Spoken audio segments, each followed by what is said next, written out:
എപ്പിസോഡിന്റെ opening സീനില് ഇപ്പൊ ഇനോജിനെ ആയിരിക്കും കാണിക്കുക. അവനാണെങ്കിൽ ഒരു ഡ്രോയിങ് ഒക്കെ വരച്ച് അത് പ്രിന്റിംഗ് മെഷീനിലിട്ട് അതിന്റെ ഒരുപാട് സിറോക്സ് എടുത്തുകൊണ്ടേയിരിക്കുകയാണ്. അപ്പൊ അവന്റെ പപ്പ സായ് ഇപ്പൊ ഡോർ തുറന്ന് അകത്തേക്ക് വരും. സായ് ചോദിക്കും, നീ എന്താ ഈ ചെയ്യണേ? ഇതെന്തിനാ ഇത്രയും ഫോട്ടോ ഒക്കെ വരച്ച് അതിന് സിറോക്സ് എടുക്കുന്നേ? അതിനവൻ പറയും, ഒരുപാട് കാലായി ഞാൻ ഇങ്ങനെ ഒരു ഐഡിയയെ കുറിച്ച് ചിന്തിക്കുകയായിരുന്നു. പെട്ടെന്നുള്ള ആവശ്യത്തിന് എന്തെങ്കിലും ഒന്ന് ചെയ്യണമെന്ന്. ഒരു അർജന്റ് ആയിട്ടുള്ള സമയം വന്നാ വരയ്ക്കാനോ അത് ഉപയോഗിക്കാനോ എന്നെ കൊണ്ട് കഴിഞ്ഞെന്ന് വരില്ല. സോ അതുകൊണ്ട് ഒരു ചിത്രം വരച്ച് അതിന്റെ സിറോക്സ് എടുത്തു വെക്കുകയാണ്. അങ്ങനെയാണെങ്കിൽ എനിക്കതിൽ ജിപ്സോ അപ്ലൈ ചെയ്ത് ഈസി ആയിട്ട് അറ്റാക്ക് ചെയ്യാൻ കഴിയും. ഇതൊരു നല്ല ഐഡിയ അല്ലേ എന്ന് ചോദിച്ച് അവൻ വീണ്ടും വീണ്ടും അതിന്റെ കോപ്പി എടുക്കും. സായിക്കാണെങ്കിൽ ചത്താ മതിന്നാവും. അതിനുശേഷം അവർ രണ്ടുപേരും ഇപ്പൊ ഫുഡ് കഴിക്കാൻ താഴേക്ക് പോവും. കട്ട് ചെയ്ത ചോച്ചിയും ചോച്ചോയും ഷിക്കടയും അവർ ഈനോ ചിക്കോ ഫോർമേഷനിൽ ഇപ്പൊ ഫൈറ്റ് ചെയ്തുകൊണ്ടിരിക്കുകയാണ്. ചോച്ചിയാണെങ്കിൽ ചോച്ചോ ഈസി ആയിട്ട് ലോക്ക് ചെയ്ത് തൂക്കിയെടുക്കും. ഷിക്കട അവന്റെ ഷാഡോ പവർ വെച്ച് ചോച്ചോയെ ലോക്ക് ചെയ്യാൻ ശ്രമിക്കും. പക്ഷെ അപ്പോഴേക്കും ചോച്ചോ അവൻ ചോച്ചി എടുത്ത് ഷിക്കടയ്ക്ക് നേരെ വലിച്ചെറിയും. അവനാണെങ്കിൽ അവിടെ പോസ്റ്ററായി അങ്ങനെ വീണ് കിടക്കും. ഉടനെ ഈനോജിൻ അവൻ അവിടേക്ക് വന്നിട്ട് പറയും, സൂപ്പർ സ്ക്രോൾ ബീസ്റ്റ് പവർ അതുപയോഗിച്ച് ഞാൻ ചോച്ചോയെ തകർക്കും. ഇപ്പൊ കാണിച്ചു തരാന്ന് പറഞ്ഞ് അവൻ പ്രിന്റ് എടുത്ത ആനിമൽസിനെ മുഴുവൻ ജിപ്സ് ഉപയോഗിച്ച് പുറത്തേക്ക് ഇറക്കുകയാണ്. അവറ്റകളെല്ലാം തന്നെ ഫുൾ സ്പീഡിൽ ചോച്ചിക്ക് നേരെ പാഞ്ഞെടുക്കും. പക്ഷെ ചോച്ചിയാണെങ്കിൽ സെക്കൻഡുകൾ വെച്ച് അവറ്റകളെ ഇല്ലാതാക്കുകയാണ്. ചോച്ചിയാണെങ്കിൽ സെക്കൻഡുകൾ വെച്ച് അവരെ എല്ലാവരെയും ഫൈറ്റ് ചെയ്ത് തെറിപ്പിക്കും. ഇവിടെ ഇനോജിൻ അവൻ വീണ്ടും വീണ്ടും ചിത്രങ്ങൾ വരച്ചുകൊണ്ടേയിരിക്കും. പക്ഷെ അതൊന്നും കറക്റ്റായിട്ട് വർക്കാവില്ല. അവിടുന്ന് അങ്ങനെ കട്ട് ചെയ്ത പ്രാക്ടീസും ട്രെയിനിങ് ഒക്കെ കഴിഞ്ഞ് ഈനോജിനും സായും അവർ രണ്ടുപേരും ഇപ്പൊ തിരികെ പോവാണ്. ഏനോജിൻ ഒരുപാട് സാഡായി സായിയോട് പറയും, ഞാൻ ആക്ച്വലി നന്നായിട്ട് തന്നെയല്ലേ എല്ലാം ചെയ്തേ, പക്ഷെ എന്റെ സ്ക്രോള് അത് കറക്റ്റ് ആയിട്ട് വർക്കൗട്ട് ആയില്ല. എന്താ സംഭവിച്ചെന്ന് എനിക്ക് ഒരു പിടിയും കിട്ടുന്നില്ല. അവൻ വരച്ചു വെച്ചിരിക്കുന്ന ഓരോ ചിത്രങ്ങളായി നോക്കി നിരാശയായിട്ട് അങ്ങനെ നടക്കുകയാണ്. അപ്പോഴായിരിക്കും ദൂരത്തായി ഒരു പെയിന്റിംഗ് കോമ്പറ്റീഷന്റെ പോസ്റ്റർ ഇപ്പൊ സായി കാണാം. സായി ഈനോജിനോട് പറയും, ഉറപ്പായിട്ടും നീ ഈ കോമ്പറ്റീഷനിൽ പങ്കെടുക്കണം. ഈനോജിനാണെങ്കിൽ ആ മത്സരം തീരെ ഇഷ്ടാവില്ല. എന്നെ കൊണ്ട് പറ്റില്ല, ഞാൻ ഒരിക്കലും അത്തരത്തിലുള്ള മത്സരങ്ങളിലൊന്നും പങ്കെടുക്കില്ല. അത് കൊച്ചുകുട്ടികളുടെ മത്സരമാണ്. ദയവ് ചെയ്ത് എന്നെ നിർബന്ധിക്കരുത്. പപ്പ, ഞാൻ ചോദിച്ചതിന് ഉത്തരം പറ. എന്തുകൊണ്ടാണ് എന്റെ സ്ക്രോള് വർക്കൗട്ട് ആവാതിരുന്നത്? അതിന് സായി പറയും, ആദ്യം നീ ഞാൻ പറയുന്നത് കേൾക്ക്. ഈ ഒരു മത്സരത്തില് നീ ഉറപ്പായിട്ടും മത്സരിച്ചേ പറ്റൂ. അവിടുന്ന് അങ്ങനെ കട്ട് ചെയ്ത സായ് അവൻ നല്ല രീതിയിൽ വരച്ചൊക്കെ പ്രാക്ടീസ് ചെയ്ത് ഇപ്പൊ മത്സരത്തിൽ പങ്കെടുക്കും. സായിക്കാണെങ്കിൽ അവൻ തന്നെ ആ മത്സരത്തിൽ ജയിക്കുമെന്ന് 100% ഉറപ്പുണ്ട്. പക്ഷേ മത്സരം കഴിയുമ്പോൾ അവനെ പോലും ഞെട്ടിച്ചുകൊണ്ട് അതിൽ ജയിക്കുക മറ്റാരുമല്ല, ബൊറൂട്ടോയുടെ അനുജത്തി സാക്ഷാൽ ഹീമാവരിയാണ്. ഈനോജും പറയും, ഉറപ്പായിട്ടും ഹീമാവരി അവൾ ഹൊക്കാഗയുടെ മകളായതുകൊണ്ടാണ് അതിൽ ജയിച്ചത്. പക്ഷെ സായി അവന് പറഞ്ഞു കൊടുക്കും, ആക്ച്വലി നീ നിന്റെ ചിത്രവും അവൾ വരച്ച ചിത്രവും തമ്മിൽ കമ്പയർ ചെയ്യ്. നീ ഇതുപോലെ ചിത്രം വരയ്ക്കുകയാണെങ്കിൽ ഇനി ഒരിക്കലും എൻജാ സ്ക്രോൾ ജിപ്സു അതുപോലും യൂസ് ചെയ്യാനായിട്ട് കഴിയില്ല. കട്ട് ചെയ്ത ഇനോജിൻ അവൻ വരച്ച ചിത്രമായി ഇപ്പൊ വീട്ടിലേക്ക് വരും. അതിനുശേഷം അത് കാര്യമായിട്ട് പരിശോധിക്കുകയാണ്. അവന്റെ അവസ്ഥയൊക്കെ കാണുമ്പോൾ സായിക്കാണെങ്കിൽ ഇപ്പൊ കുറച്ച് വിഷമമാവും. സായി പറയും, ഞാൻ പറഞ്ഞത് ഒരല്പം കൂടിപ്പോയി. പക്ഷെ ഒരു കാര്യം നീ മനസ്സിലാക്കണം, നിന്റെ മിസ്റ്റേക്ക് എന്താണെന്ന് കണ്ടെത്തി എത്രയും പെട്ടെന്ന് അത് തിരുത്തണം. അവിടുന്ന് അങ്ങനെ കട്ട് ചെയ്ത നെക്സ്റ്റ് ഡേ അക്കാദമി. ഇത്തവണ അക്കാദമിയിലേക്ക് പുതിയൊരു ഗസ്റ്റ് ലെക്ചർ എത്തിയിരിക്കുകയാണ്. അത് മറ്റാരുമല്ല, സാക്ഷാൽ സായി. ഷിനോ പറയും, നിങ്ങൾ പല മിഷനും പോകുമ്പോൾ നിങ്ങൾക്ക് നല്ല രീതിയിൽ പ്ലാൻ വരയ്ക്കാനും ചിത്രം വരയ്ക്കാനൊക്കെ ആവശ്യമായിട്ട് വരും. അപ്പോൾ അത് കറക്റ്റായിട്ട് വരയ്ക്കാൻ അറിഞ്ഞില്ല എങ്കിൽ ഉറപ്പായിട്ടും നിങ്ങൾക്ക് ആ മിഷൻ നല്ല രീതിയിൽ കംപ്ലീറ്റ് ചെയ്യാൻ കഴിയില്ല. ഇദ്ദേഹമാണ് സായി. ഇദ്ദേഹം നല്ലൊരു ചിത്രകാരനാണ്. മാത്രമല്ല ചിത്രങ്ങൾ ഉപയോഗിച്ച് ഒരുപാട് ജിപ്സും ഒക്കെ ക്രിയേറ്റ് ചെയ്യാൻ ഇദ്ദേഹത്തിന് കഴിയും. ചിത്രം വരയ്ക്കാൻ ആവശ്യമായിട്ടുള്ള ട്രെയിനിങ് ഒക്കെ ഈ മാസ്റ്റർ നിങ്ങൾക്ക് തരുമെന്ന് ഷിനോ പറയും. ഉടനെ സായി പറയും, നിങ്ങൾ എല്ലാവരും ഇപ്പോൾ വരയ്ക്കാൻ പോകുന്നത് ആ സുന്ദരിയായ പെൺകുട്ടിയാണ്. അവളെ ഏറ്റവും നന്നായിട്ട് ആര് വരയ്ക്കുന്നോ അവർക്ക് ഏറ്റവും നല്ല രീതിയിൽ പല കാര്യങ്ങളും ചെയ്യാൻ കഴിയും. അവൻ കൈ നീട്ടി. ഉടനെ എല്ലാവരും സായി പറഞ്ഞ സുന്ദരി അതാരാണെന്ന് നോക്കും. അത് മറ്റാരുമല്ല, സാക്ഷാൽ ചോച്ചോയ്ക്കാണെങ്കിൽ അത് വിശ്വസിക്കാൻ കഴിയില്ല. എന്നെ തന്നെയാണോ മാസ്റ്റർ ചുന്ദരി എന്ന് വിളിച്ചത്? അടുത്ത സെക്കൻഡ് ഇപ്പൊ എല്ലാവരും ചോച്ചോയെ വരയ്ക്കാനായിട്ട് തുടങ്ങും. ബൊറൂട്ടോ ആണെങ്കിൽ സെക്കൻഡുകൾ കൊണ്ട് തന്നെ വരച്ചു കഴിയും. ഹായ് സാർ, ഞാൻ അവളുടെ ഫോട്ടോ അത് വരച്ചു കഴിഞ്ഞു. ഉടനെ എല്ലാവരും ഓടി വന്ന് ബൊറൂട്ടോ വരച്ച ചിത്രം അത് കാണും. ബൊറൂട്ടോയുടെ ചിത്രം കണ്ട് അവർ ഷോക്കാവും. ഇത്രയും വൃത്തികെട്ട ഒരു ചിത്രം ഞാൻ ലൈഫിൽ കണ്ടിട്ടില്ല എന്ന് ഷിക്കട പറയും. പക്ഷേ സായിക്ക് മാത്രം ആ ചിത്രം ഇഷ്ടാവും. ബൊറൂട്ടോ, ഉറപ്പായിട്ടും നിനക്കും നിഞ്ച സ്ക്രോൾ ജിപ്സു അത് വരയ്ക്കാനായിട്ട് കഴിയും. കട്ട് ചെയ്താ ഇവിടെ ഇനോജിൻ. അവനാണെങ്കിൽ ഇപ്പൊ അവന്റെ വിഷമം സഹിക്കാൻ കഴിയില്ല. എങ്കിലും എന്തായിരിക്കും എന്റെ ഈ ജിപ്സു ഒന്നും വർക്കൗട്ട് ആവാത്തതെന്ന് പറഞ്ഞ് അവൻ വീണ്ടും വീണ്ടും പക്ഷി, തവള, പാറ്റ എന്നിങ്ങനെ ഒരുപാട് ചിത്രങ്ങൾ വരച്ച് അതിന് പവർ കൊടുക്കാൻ ശ്രമിച്ചുകൊണ്ടേയിരിക്കും. പക്ഷെ അതെല്ലാം തന്നെ ഫെയിലായി പോയിക്കൊണ്ടേയിരിക്കുകയാണ്. അവൻ വീണ്ടും പപ്പ പറഞ്ഞ കാര്യം ആലോചിക്കും. നീ ഹീമാവരിയുടെയും നിന്റെയും ചിത്രങ്ങൾ തമ്മിൽ കമ്പയർ ചെയ്യ്. അപ്പൊ അവിടുന്ന് അങ്ങനെ സൂം ഔട്ട് ചെയ്ത ആ ബിൽഡിങ്ങിന്റെ തൊട്ട് മുകളിലായി ചോച്ചോ.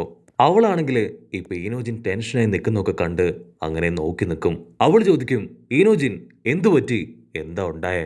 അതിനവൻ ഒരുപാട് ദേഷ്യത്തിലും സങ്കടത്തിലും പറയും, ഞാനിനി ഈ സൂപ്പർ ബീ സ്ക്രോള് അത് വരയ്ക്കില്ല, എന്നെ കൊണ്ട് ഇതൊന്നും വരയ്ക്കാനായിട്ട് കഴിയില്ല എന്ന് പറഞ്ഞ് അതവൻ വലിച്ചെറിഞ്ഞ് അവിടുന്ന് കടന്നുപോകും. അവിടുന്ന് അങ്ങനെ ബ്ലാക്ക് ഔട്ട് ചെയ്ത ഇപ്പൊ ഷിനോ മാസ്റ്റർ ആളാണെങ്കിൽ സ്റ്റുഡൻസിനെ എല്ലാം വിളിച്ചുകൂട്ടി അവർക്ക് ട്രെയിനിങ് കൊടുക്കുകയാണ്. ഉടനെ ഈനോ ഷിക്കോഫോ അത് ക്രിയേറ്റ് ചെയ്യാനായി നമ്മുടെ 3 ആൾക്കാരും റെഡി ആയിട്ട് നിൽക്കും. മറ്റൊരു ഭാഗത്ത് മെറ്റൽ ഡി, ഇവാബെ, ടെങ്കി അവർ 3 പേരും ഒരു ടീമായിട്ട് നിൽക്കും. ഉടനെ 2 ടീമും ഇപ്പൊ വമ്പൻ ആയുധങ്ങളൊക്കെ എടുത്ത് അറ്റാക്ക് ചെയ്യാൻ റെഡിയാവും. ഇത്തവണ ഇനോജിൻ അവന്റെ പപ്പയുടെ പവറല്ല, മറിച്ച് ഈനോയുടെ പവർ ആയിരിക്കും ഉപയോഗിക്കുക. മൈൻഡ് ട്രാൻസ്ഫർ ജിപ്സ് ഉപയോഗിച്ച് ഇപ്പൊ ഇവാബെ കൺട്രോൾ ചെയ്യാൻ തുടങ്ങും. പക്ഷെ അല്പനേരം കഴിയുമ്പോഴേക്കും ആ ഒരു ജിപ്സു അത് ബ്രേക്ക് ആവും. അതിന് ഷിക്കട പറയും, ഈനോജിൻ നിന്റെ അമ്മയുടെ ജിപ്സു അത് അത്ര സിമ്പിൾ ആയിട്ടും പെട്ടെന്നൊന്നും ഉപയോഗിക്കാൻ നിനക്കാവില്ല. നല്ലപോലെ ട്രെയിനിങ് എടുത്ത് കഷ്ടപ്പെട്ട് വേണം അത് ഉപയോഗിക്കാൻ. ഡെങ്കി ആണെങ്കിൽ അടുത്ത സെക്കൻഡ് സ്മാർട്ടായിട്ട് ഫൈറ്റ് ചെയ്യും. ഇവിടെ ഷിക്കട അവൻ ഈനോജിനോട് പറയും, എത്രയും പെട്ടെന്ന് നിന്റെ സ്ക്രോൾ ഉപയോഗിക്ക്. പക്ഷേ ഈനോജിനാണെങ്കിൽ അവന്റെ കൈ വിറയ്ക്കാണ്. അവനെ കൊണ്ടാണെങ്കിൽ ഇപ്പൊ പടം വരയ്ക്കാനായിട്ട് കഴിയുന്നില്ല. പക്ഷെ സർവ്വശക്തി സംഭരിച്ച് അവനിപ്പോ പതിയെ അതിൽ വരയ്ക്കാനായിട്ട് തുടങ്ങും. പക്ഷെ അടുത്ത സെക്കൻഡ് ഇവാബെ അവൻ ചാടി വന്ന് അവരെ 3 പേരെയും ചവിട്ടി തെറിപ്പിക്കുകയാണ്. ഷിനോ മാസ്റ്റർ കറക്റ്റ് ടൈമില് വിസിൽ വലിച്ചൂതും. അങ്ങനെ ഇവാബെയാണ് ടീം അവർ ജയിച്ചിരിക്കുകയാണ്. ഷിക്കടയ്ക്കാണെങ്കിൽ ഭയങ്കര സങ്കടാവും. നമ്മൾ 3 പേരും അവരുടെ മുൻപിൽ തോറ്റു പോയിരിക്കുകയാണ്. ഇതിലും വലിയൊരു അപമാനം ഇനി വരാനില്ല. അവിടുന്ന് അങ്ങനെ കട്ട് ചെയ്ത ഇവിടെ സായിയെയും ഈനോയെ കാണിക്കും. സായി ചോദിക്കും, ഈനോജിൻ അവൻ അക്കാദമിയിലേക്ക് പോയോ? അതിന് ഈനോ പറയും, അതെ അവൻ പോയി. പോകുന്നതിന് മുൻപ് എന്റെ മൈൻഡ് ട്രാൻസ്ഫർ ജിപ്സുവിനെ കുറിച്ച് അവൻ ഒരുപാട് കാര്യങ്ങൾ ചോദിച്ചു മനസ്സിലാക്കി. അതെന്തിനാണെന്ന് മാത്രം എനിക്ക് മനസ്സിലായില്ല. അവൻ ആ സ്ക്രോൾ ജിപ്സു അത് നന്നായിട്ട് അറിയാവുന്നതല്ലേ, പിന്നെന്തിനാണ് മൈൻഡ് ട്രാൻസ്ഫർ ജിപ്സുവിനെ കുറിച്ച് എന്നോട് ചോദിച്ചത്? അതിന് സായി പറയും, അവന്റെ ടാലന്റ് അത് ശരിക്കും അവൻ മനസ്സിലാക്കിയിട്ടില്ല. ആക്ച്വലി അവൻ ഈ നിഞ്ച സ്ക്രോൾ വരയ്ക്കാൻ നല്ല കഴിവുണ്ട്, പക്ഷെ അതെങ്ങനെയാണെന്ന് മാത്രം അവൻ അറിയില്ല. കട്ട് ചെയ്ത ഈനോജിൻ അവനാണെങ്കിൽ ഫുൾ ടെൻഷനിൽ അങ്ങനെ കിടക്കുകയാണ്. അവിടുന്ന് അങ്ങനെ ബ്ലാക്ക് ഔട്ട് ചെയ്ത നെക്സ്റ്റ് ഡേ സായ് ആളാണെങ്കിൽ ഇപ്പൊ ഹീമാവരിയും കൂട്ടിയായിരിക്കും അക്കാദമിയിലേക്ക് വരിക. സായ് പറയും, ഇവളാണ് നറൂട്ടോയുടെ മകൾ സാക്ഷാൽ ഹീമാവരി. ആർട്ട് ഫംഗ്ഷനിൽ ഫസ്റ്റ് പ്രൈസ് കിട്ടിയത് ഇവൾക്കാണ്. സോ നിങ്ങൾക്ക് എന്തെങ്കിലും ഡൗട്ട് ഉണ്ടെങ്കിൽ ധൈര്യമായിട്ട് ഹീമാവരിയോട് ചോദിക്കാം. ക്ലാസ്സിലെ പെൺകുട്ടികൾക്കാണെങ്കിൽ ഹീമാവരിയെ ഒത്തിരി ഇഷ്ടാവും. അപ്പ ഗേൾസ് അവര് ഹീമാവരിയോട് പറയും, ഞങ്ങളുടെ ക്ലാസ്സിലും നന്നായിട്ട് ചിത്രം വരയ്ക്കാൻ കഴിയുന്ന ഒരാളുണ്ട്. അവൻ വരയ്ക്കുന്ന ചിത്രങ്ങൾ അത് മൂവ് ചെയ്യും. മറ്റാരുമല്ല, സായ് മാസ്റ്ററുടെ മകൻ സാക്ഷാൽ ഈനോജിൻ. ഹീമാവരിക്കാണെങ്കിൽ അത് കേട്ട് ഒരുപാട് അത്ഭുതമാവും. അവളിപ്പോ അവന്റെ അടുത്തേക്ക് ഓടി വരും. ാണോ നിങ്ങൾ വരയ്ക്കുന്ന ചിത്രം അത് ചലിക്കോ? നിങ്ങൾക്ക് ബുദ്ധിമുട്ടില്ലെങ്കിൽ അതുപോലൊരു പടം എനിക്ക് വരച്ചു തരുമോ? അതിന് ഈനോജിൻ പറയും, ഞാൻ വരച്ച ചിത്രങ്ങളിപ്പോ മൂവ് ചെയ്യാറില്ല. കട്ട് ചെയ്ത ഈനോജിൻ അവൻ വീട്ടിലേക്ക് വന്ന് അവൻ വരച്ച ചിത്രങ്ങള് പെയിന്റ് ബുക്സ്, കളേഴ്സ് അങ്ങനെ എല്ലാം തന്നെ ഒരു ബോക്സിൽ വെക്കുകയാണ്. ഉടനെ ഈനോ ചോദിക്കും, എന്തു പറ്റി, എന്താ ഉണ്ടായേ? അതിനവൻ പറയും, ഹീമാവരി അവൾ എന്നോട് ചലിക്കുന്ന ചിത്രം വരയ്ക്കാൻ കഴിയുമെന്ന് ചോദിച്ചു. ഞാനില്ല എന്ന് പറഞ്ഞു. ഇനി എനിക്ക് ഇതുകൊണ്ട് യാതൊരു യൂസും ഇല്ല. സോ എൻ്റെ ചിത്രം അത് ഞാൻ എൻ്റെ ഡ്രോയിങ് അത് ഞാനിവിടെ അവസാനിപ്പിക്കുകയാണെന്ന് പറഞ്ഞ് അവൻ ഓരോ സാധനങ്ങളായി ഒരു കാർഡ്ബോർഡ് പെട്ടിയിൽ അങ്ങനെ അടുക്കി വെക്കുകയാണ്.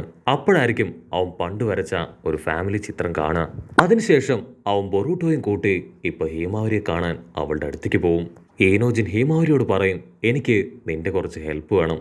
എനിക്ക് ചിത്രം വരയ്ക്കാൻ നിന്റെ സഹായം ആവശ്യമാണ്. ഹീമാവരി, നീ ചിത്രം വരയ്ക്കുമ്പോൾ എന്തൊക്കെയാണ് ആലോചിക്കാറ്? എങ്ങനെയാണ് നീ വരയ്ക്കാറ്? ഉടനെ അവൾ എങ്ങനെ ചിത്രം വരയ്ക്കുന്നു, അവൾ എന്തൊക്കെയാണ് ആ സമയത്ത് ചിന്തിക്കുക എന്ന എല്ലാ കാര്യങ്ങളും പറയാനായിട്ട് തുടങ്ങും. അപ്പോഴായിരിക്കും അവളൊരു പ്രത്യേക കാര്യം പറയാ, ഞാൻ എപ്പോഴും ചിത്രം വരയ്ക്കുമ്പോൾ എൻ്റെ പപ്പയെക്കുറിച്ചായിരിക്കും ആലോചിക്കുക. ഒരുപാട് സന്തോഷത്തില് ഒത്തിരി ഹാപ്പി ആയിട്ടാണ് ഞാൻ ചിത്രം വരയ്ക്കുക. അങ്ങനെ നീയും ചിത്രം വരയ്ക്കുകയാണെങ്കിൽ ഉറപ്പായിട്ടും അടിപൊളിയാവെന്ന് പറഞ്ഞ് അവളിപ്പോ ഈനോജിനെ ചിത്രം വരയ്ക്കാനായിട്ട് നിർബന്ധിക്കും. ബൊറൂട്ടോ ആണെങ്കിൽ ഹീമാവരി വരച്ച ഒരു ചിത്രം അത് കാണിച്ചു കൊടുക്കും. ഉടനെ സ്ക്രോളില് ഏനോജിൻ ചിത്രം വരച്ച് തുടങ്ങുമ്പോഴേക്കും ബൊറൂട്ടോയുടെ കയ്യിലുണ്ടായിരുന്ന ഹീമാവരിയുടെ ചിത്രം അതങ്ങനെ പറന്നു പോവാണ്. അവര് 3 പേരും ആ ചിത്രം പിടിക്കാനായിട്ട് അതിന്റെ പിന്നാലെ പോവും. പക്ഷെ അപ്പോഴേക്കും അതടുത്തുണ്ടായിരുന്ന ഒരു അരുവിയിലേക്ക് വീഴും. ഇവിടെ ഈനോജിൻ അവന് മനസ്സിലാവും, ചിത്രം വരയ്ക്കുമ്പോൾ നമ്മുടെ ഇമോഷൻ അത് ചേർത്ത് വരയ്ക്കുകയാണെങ്കിൽ ഉറപ്പായിട്ടും അത് വർക്കൗട്ട് ആവും. അപ്പൊ മാത്രമേ ആ ഒരു ചിത്രം അത് പൂർത്തിയാവൂ. അടുത്ത സെക്കൻഡ് അവൻ ഫീലിങ്സ് ഉപയോഗിച്ച് ഇപ്പൊ ഒരു ചിത്രം വരയ്ക്കും. അതിനുശേഷം നിഞ്ച ആർട്ട് പവർ ഉപയോഗിച്ച് അവൻ വരച്ചൊരു പറവയെ പുറത്തേക്ക് ഇറക്കുകയാണ്. അതേ പറവ ഉപയോഗിച്ചുകൊണ്ട് തന്നെ ഈനോജിൻ ഇപ്പൊ നഷ്ടപ്പെട്ടു പോയ ഹീമാവരിയുടെ ചിത്രവും തിരികെ പിടിക്കും. ഹീമാവരി ആണെങ്കിൽ അത് കണ്ട് വണ്ടടിച്ച് നിൽക്കുകയാണ്. അവൻ പതിയെ അടുത്തേക്ക് വന്ന് അവളുടെ ചിത്രത്തിലും അവന്റെ പവർ ഉപയോഗിച്ച് അവറ്റകളെ ചിത്രത്തിലുള്ളതെല്ലാം തന്നെ ഇപ്പൊ പുറത്തേക്ക് കൊണ്ടുവരാണ്. ഉടനെ ഈനോജിൻ അവൻ ഹാപ്പി ആയിട്ട് ഇപ്പൊ തിരികെ വീട്ടിലേക്ക് വരും. അതിനുശേഷം പപ്പയോട് പറയും, ഹീമാവരിയിലൂടെ എനിക്ക് നഷ്ടപ്പെട്ടു പോയ കഴിവ് ഞാൻ വീണ്ടെടുത്തു. എന്റെ എക്കാലത്തെയും ഫേവറേറ്റ് പിക്ചർ അത് ഇതാണെന്ന് പറഞ്ഞ് അവരുടെ ഫാമിലി ഫോട്ടോ അതവൻ വരച്ചത് കാണിച്ചു കൊടുക്കും. അങ്ങനെ അവിടെ വെച്ച് ഈ ഒരു എപ്പിസോഡും അവസാനിക്കുന്നു. എപ്പിസോഡ് ഇഷ്ടപ്പെടുകയാണെങ്കിൽ തീർച്ചയായിട്ടും ലൈക്ക് ചെയ്യാനും കമന്റ് ചെയ്യാനും ഷെയർ ചെയ്യാനും മറക്കല്ലേ. അടുത്തൊരു അടിപൊളി എപ്പിസോഡുമായിട്ട് കാണുന്നവരെ it's me with Mallu episode.